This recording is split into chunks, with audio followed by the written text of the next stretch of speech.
Welcome, colleagues. Welcome to Module 4 on unpaid care work.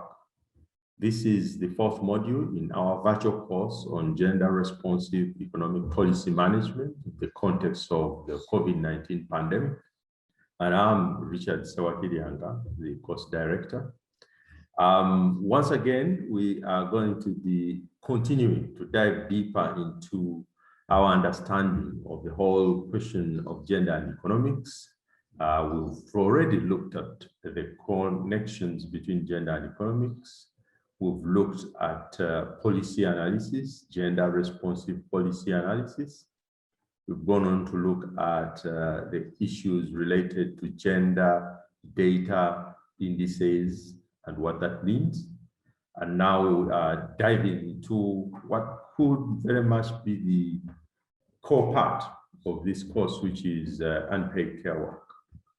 Now, in this course, what we intend to do, there are several things that we intend to achieve, but this course, first and foremost, will discuss in detail the concept of unpaid care work, first introduced in the first module. As you remember, in the first module, we did spend some time talking about the connections.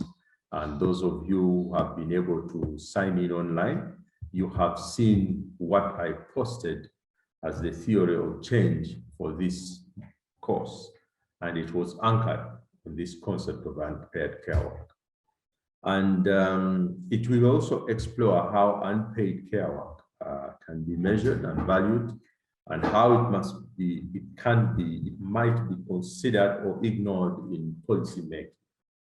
A subsidiary aim of this module is to highlight common weaknesses and errors in how economic and social statistics are gathered and presented.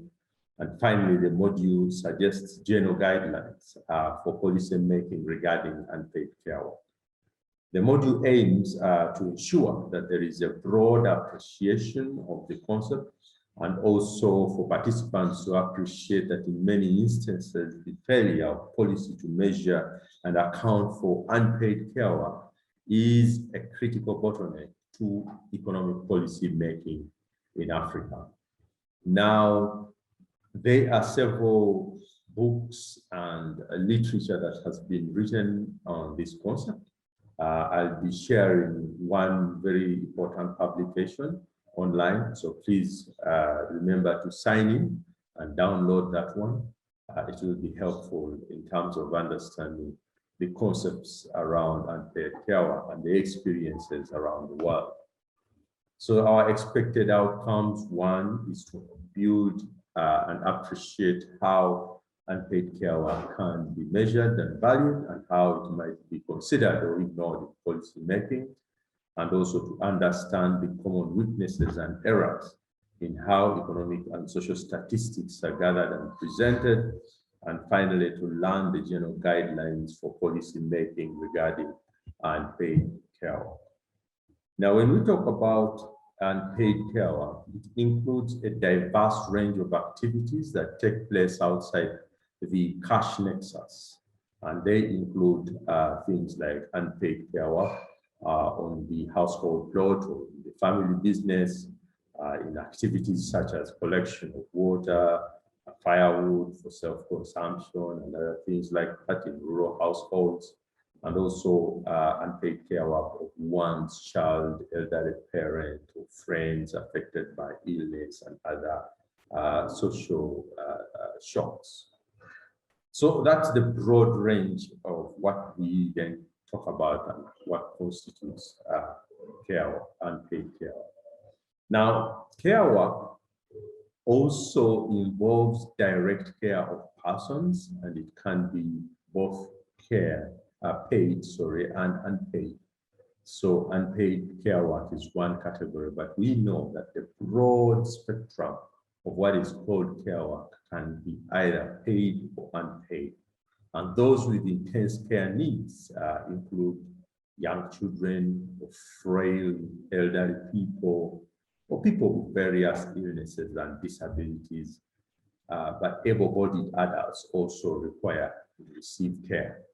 Unpaid carers may include nannies, childminders, nurses, and care workers in homes of elderly and other institutional settings, and they can work in a variety of institutions, public, market, non-profit, and all those.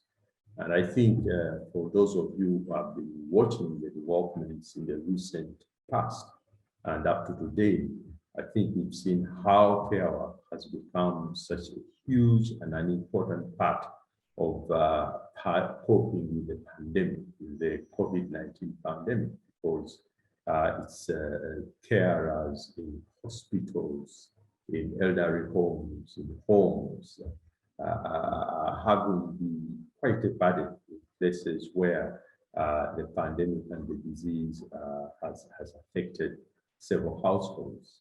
So care is a very, very important part of not just society and economics, but also just the reproduction of life every day. Now, unpaid care work is care of persons for no explicit monetary reward. So that's the definition, the shortest way to define it. It's care for persons, but with no explicit monetary reward. And the largest amount of unpaid care work in nearly all societies usually takes place in households and families. But individuals also perform unpaid care work, across households or across families, maybe for other kin and friends and neighbors, community members. And it also is there within a variety of institutions, within public institutions, markets, not-for-profit community, not-for-profit organizations, communities, and all kinds of things. And this can be done either unpaid or on a voluntary basis. Now, unpaid care work is critical, yet very, very largely unseen in many places as a dimension of human well-being. It provides essential domestic services within households, for other households, and to communities. So unpaid means that the person doing the activity does not receive a wage, and that the work, for reasons discussed below, is not counted in the gross domestic product calculations of the economy. Now, care means that the activity serves people and their well-being, and it includes both personal care and care-related activities such as cooking and cleaning and washing clothes and other things. Now, work in this case means that the activity entails some kind of expenditure of time as well as energy. So when you bring together those two, then you have care work, which is unpaid.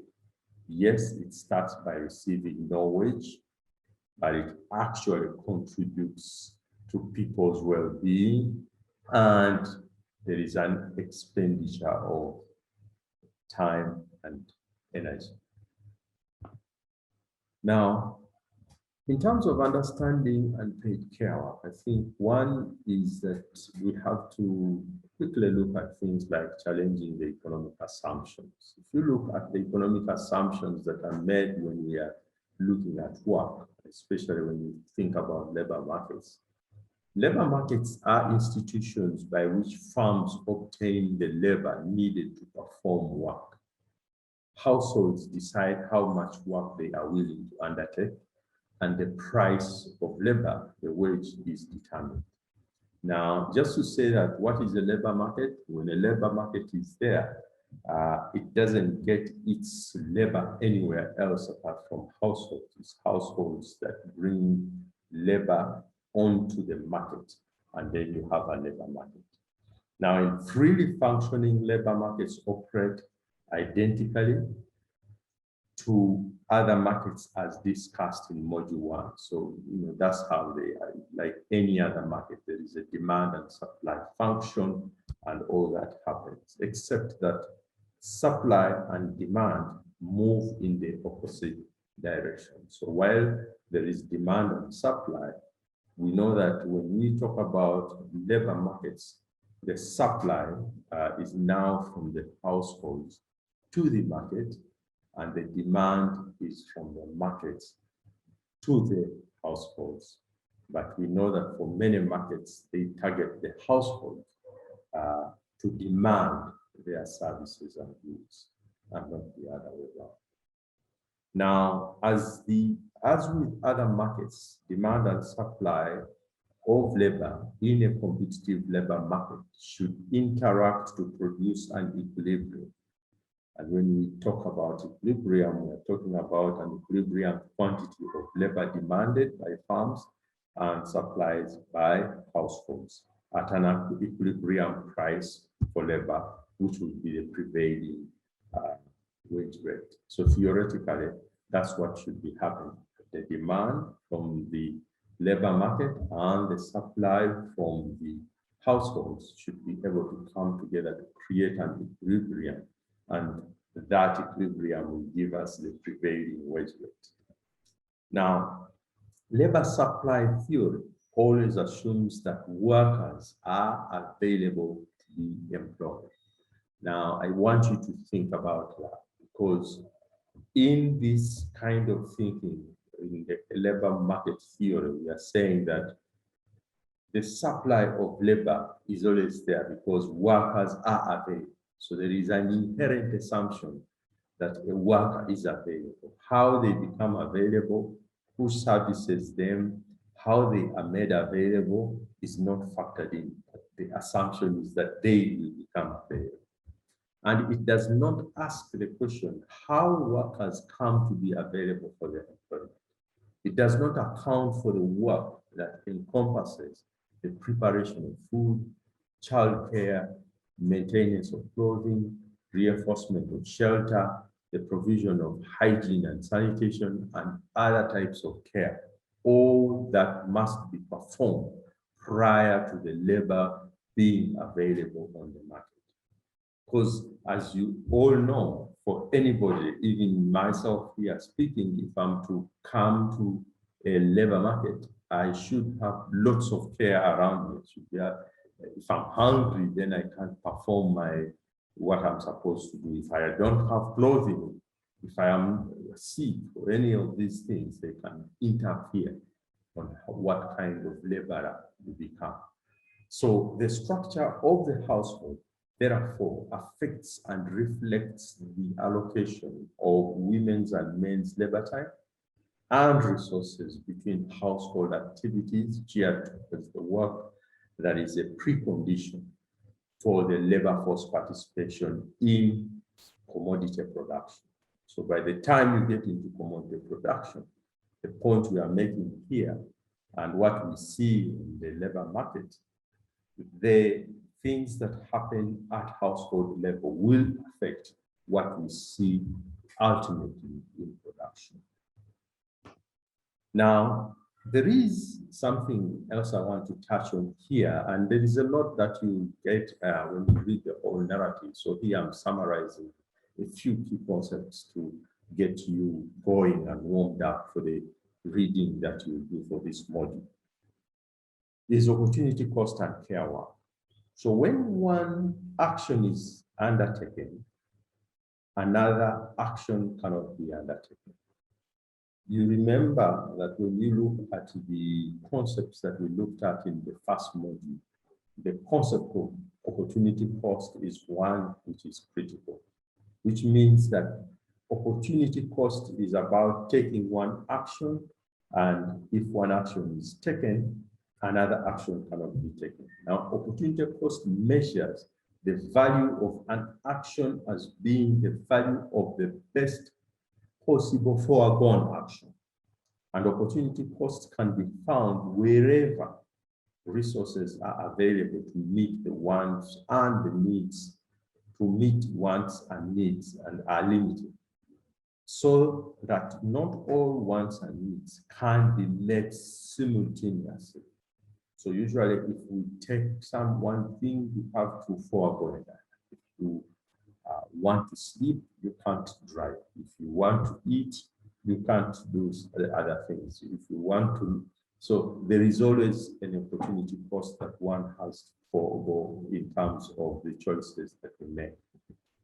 Now, for example, the opportunity cost for unpaid care work is foregone paid work or leisure.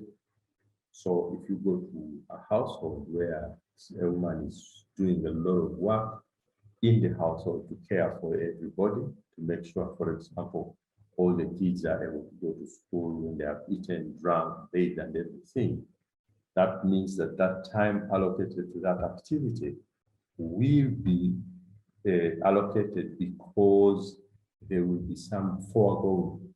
The person has to forego the participation in the labor market, at least for those hours when they are doing that work. And in fact, for some of the women, you find that they will do both that and also do go and do more work in the paid labor market. However, while the opportunity cost of unpaid care work is foregone paid work or leisure, for paid work to be undertaken biophysically and socially, necessary unpaid work must be performed beforehand. I think that's also a very critical point that we have to remember, that for what we see as paid work, most of it depends on the fact that there is unpaid care work that has to be performed before we see the results and the fruits of the paid work. Before you see the results and fruits of a professor teaching a class, there's somebody who will have done unpaid care work on them for them to be an efficient actor or economic agent in the labor market. And that is a critical point. This suggests that there is a household maintenance constraint that limits the capacity to undertake paid work or leisure. So that's the concept, how the concept of opportunity cost interfaces with the concept of care and unpaid care. There's an exercise which I would want to invite you to try out maybe with some colleagues, since we are doing this online. In the other settings, we would have done it together. But in this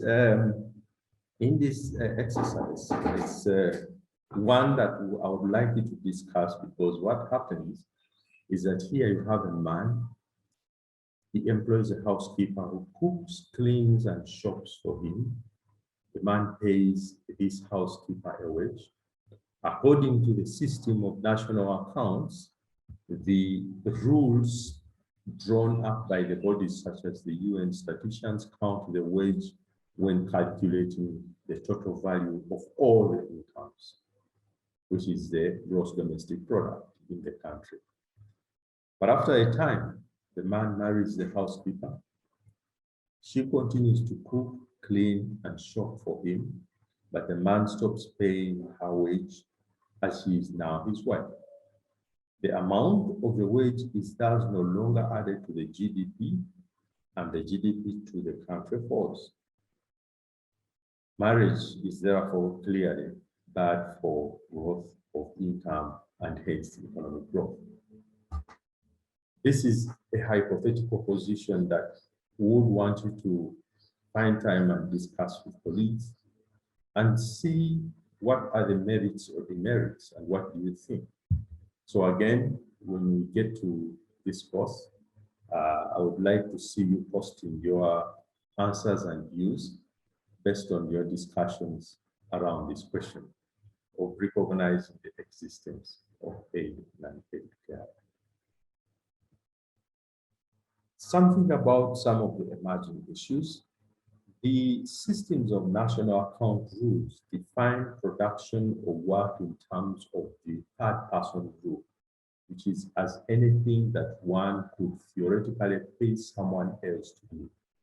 So cooking, cleaning, caring for children, as well as mining, doing paperwork and nursing constitute production, while learning, eating, sleeping, watching TV or socializing with friends and family are seen as non-productive activities. If you take the third person rule categorization. Now, the system of national accounts rules also define a production boundary as what distinguishes between production activities that must be considered in calculating GDP and those that cannot. ILO uses the system of national account rules in its international definitions of what counts as employment. So any work that produces goods and services that are counted in GDP are classified as employment, but services that are not counted in GDP are excluded. Now, this means that subsistence work, unpaid care work in a family business, and rarely the collection of fuel and water for household is employment. Housework as well as caring for children and those who are old or ill is not considered employment. Now, reasons for not counting unpaid care work in GDP are many that are advanced. So let me share some of them here in summary. One of them is lack of data. Those who look at these things sometimes say, well, we don't have the data, although we know that time use surveys are possible even in developing countries and data availability is increasing. So this is no longer a major constraint.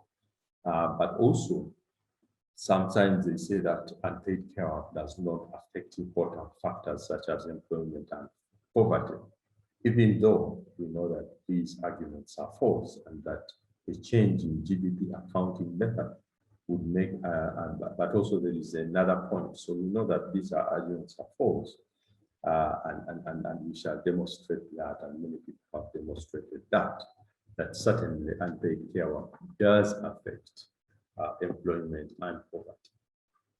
And that's a critical thing to think about. Another issue that is brought out is that change in GDP accounting method, if we did a change, it would make it difficult to compare the trends over time. Though if we allowed this reasoning, we would never make any improvement in the concepts that we have. I mean, if we are scared of changing a way in which we compute something, then it doesn't help. And here for us, we say it's important that even if it means changing, we have to do something about that change. But why is it therefore important for us to think about unpaid care? A substantial amount of time and energy goes into unpaid care, especially for women. So if for nothing else, just the amount of time that it takes to do unpaid care makes it a valid policy discussion to have. Just because the amount of time and energy that women have to use at home is a lot. But also people suffer in well-being and happiness if this work is not done. And the economy suffers because it does not have a healthy, satisfied, and capable labor force.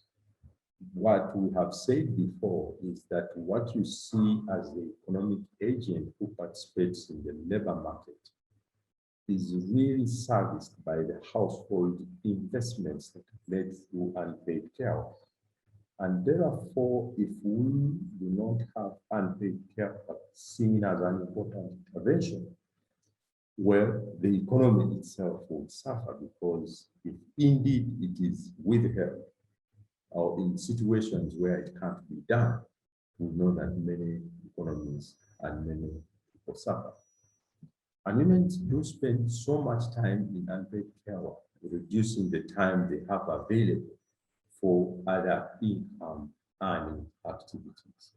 And that in itself, I think, is critical, because if somebody is going to invest time not being paid, and another invest time being paid, that discrepancy itself is unfair. It reinforces the gender inequality we would like to be fighting, because it means that those who do care are not being recognized. Now, because women tend to be clustered in occupations and sectors that perform similar work to unpaid care work, you also find that sometimes that is paid less. Why? Because it's not that recognized.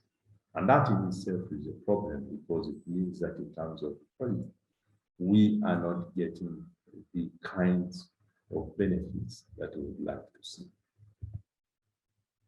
Now, assigning a monetary value to unpaid care work is something else that people have talked about, and we talk about it in detail in the model narrative. Economists measure things in monetary terms, in terms of dollars or francs, and government services are valued only regarding their labor costs, but private goods and marketed services are valued at labor costs plus profit. And the value of owner-occupied housing is also computed. We therefore need to make some judgments about how to convert the time measurements obtained through the time use surveys and other means into money measures.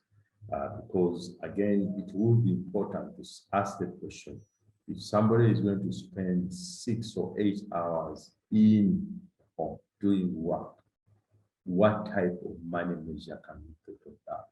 Because we know that for others, it is being done for other services. I mean, and even care, if it is done in other sectors, you actually do find that there is a computation that is there. We know how much it costs to iron a shirt in a hotel. We know how much it costs to have a clean bed, in a hotel. And these things, if we take them in a home, we don't have an assigned value. And that kind of value, it will be important to assign, not to just match it one-to-one with the other institutions, but it's important that we have a way in which we recognize this.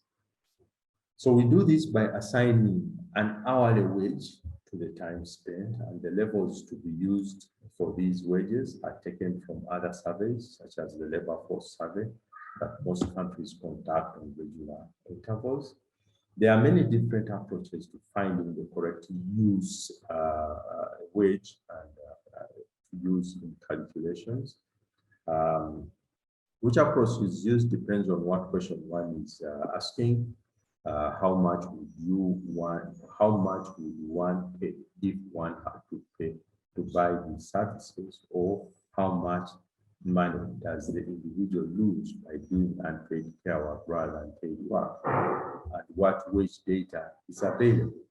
So again, as you can see, these would be decisions that one has to take at the level of data collection if we are going to assign a value. For some, it would be to ask the question, how much would you pay for these services, which is one question. But the other type of question would be to ask the question, what would you be losing if you are doing unpaid work rather than paid work? So these are two approaches that one can have in assigning the value. But as I said, there is more discussion that is there in the module. Policy guidelines for unpaid care work. Unpaid care work constitutes a significant share of the total economic activity around the world. This has been, it's proved, it's known. The only thing which hasn't been there is the attachment of value.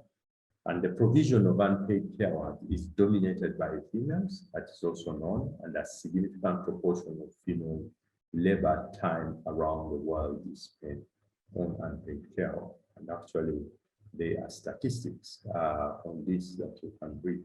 There are several reports that have come out. Even the last SDG progress report, I think, does have some numbers. And one I would want to invite you to look at that report. And on the UN Women website, there are also a number of publications. I'll be sharing some of them, some of the links as part of this course.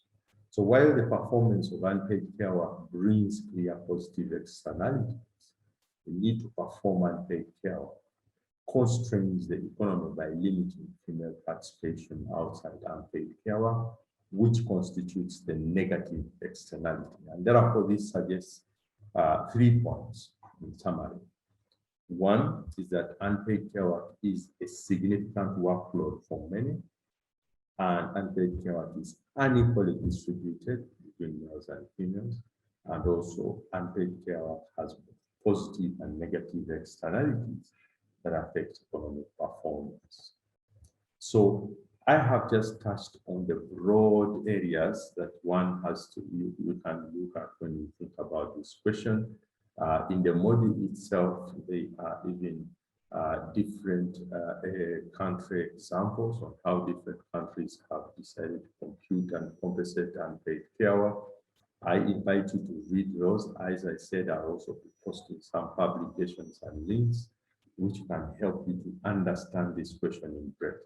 But as I said, this presentation is just to highlight very quickly in about 20 minutes what are the key concepts that you need to have to latch on as you understand this area better and you start seeing the connection between this and the overall elements that we are discussing in this course.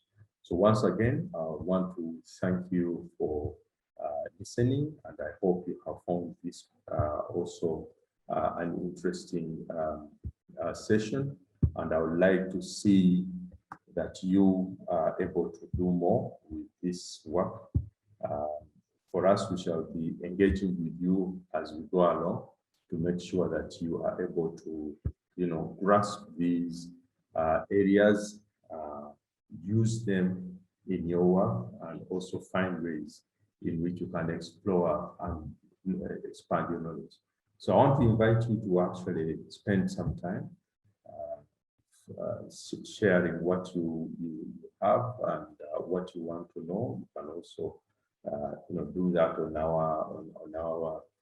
on our discussion forum in case you have any questions that will be welcome. But otherwise, for now, thank you very much for listening, and I wish you the best in this course. Thank you.